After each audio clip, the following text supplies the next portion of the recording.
Folks, there is a website that basically says, before you watch a movie, does the dog die? Is the cat injured in this thing? In this video, a dog passes on. Therefore, you may not want to listen to what I'm about to say about this case. But for those of you who can stomach it, there will be no photographs. We're just gonna talk. We have self-defense laws here in Florida. We have stand your ground laws here in Florida, which basically mean you can stand your ground against a threat and not be prosecuted, be immune from prosecution. You have to file a motion and all the things to have the case dismissed. So let's talk about Gabriel v. State. It's a recent case. Listen to what Gabriel was charged with, a bunch of felonies. Well, he filed a motion to dismiss under the stand your ground laws for cruelty to animals while possessing a firearm, discharging a firearm in public, and discharging a firearm in a residential area. Now here's what happened to Gabriel. He was out walking his dog, and while he was out walking his dog, which is a small dog, a very large pit bull came around the corner of a building. The pit bull made some threatening sounds and moved towards Gabriel and his little dog. What did Gabriel do? Well, he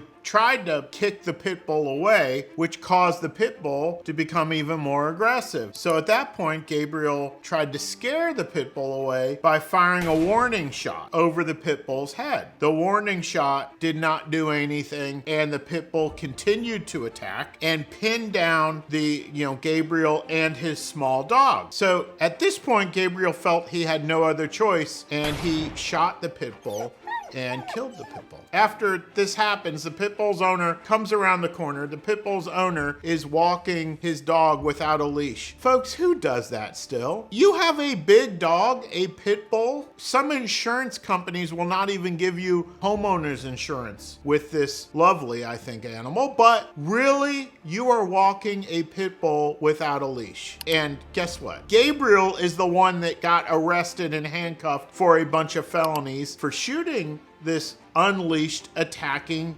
dog. I have a problem with that, okay? I really do. I don't think Gabriel should have been charged with anything. I think that we dog owners, myself included, should have our damn dogs on a leash like I do and everybody else does. And this would not have happened. Now, I'm gonna stop ranting about that. Let's just roll with what did happen. Gabriel filed a motion to dismiss under stand your ground laws and said, look, judge, I should be immune from prosecution because I was defending myself and my dog against a deadly threat. And the judge said, no, the stand your ground law does not apply to a threat from an animal. The stand your ground law applies to a threat from another person. So this guy, Gabriel, still faces all the felonies and all the things because his motion to dismiss under the stand your ground law was denied. Gabriel files for review of this on appeal and says, come on, stand your ground should apply here. And the court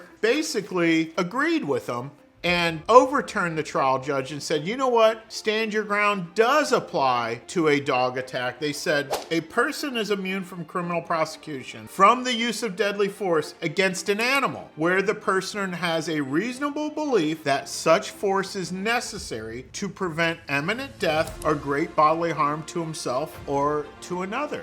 And there you have it. Now, the appellate court did not say, look, lower court, you have to dismiss this under stand your ground immunity. What the appellate court said was, trial court, you got this all wrong. He can succeed.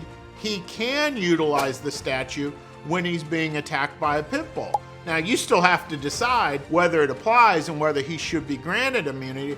I think he should be granted immunity. I think this is horrible that this guy was even charged with multiple felonies. This was a last resort. This guy doesn't go around shooting animals. It's uncontroverted that this large dog was attacking him and his small dog, and he attempted to maneuver the situation, was unsuccessful. I think the person who had their dog not on a leash should be criminally liable for not having their dog on a leash when this is the sort of thing that happens when you own a large dog and you're not leashing them. This was a residential area, folks. Gabriel was charged with discharge of a firearm in a residential area. We're not talking about the backwoods farm. Do what you want. Nobody has a leash out there, but this is a residential area. I hope that Gabriel's case gets dismissed once it goes back down. We'll have to monitor that. But I do thank you for watching. If there's something on the screen that you can click that would help us, like a subscribe, like a like button, or whatever the new and latest buttons are, I hope that you'll help us out like that, and I'll keep you posted on what happens in the end on Gabriel's case. Take care.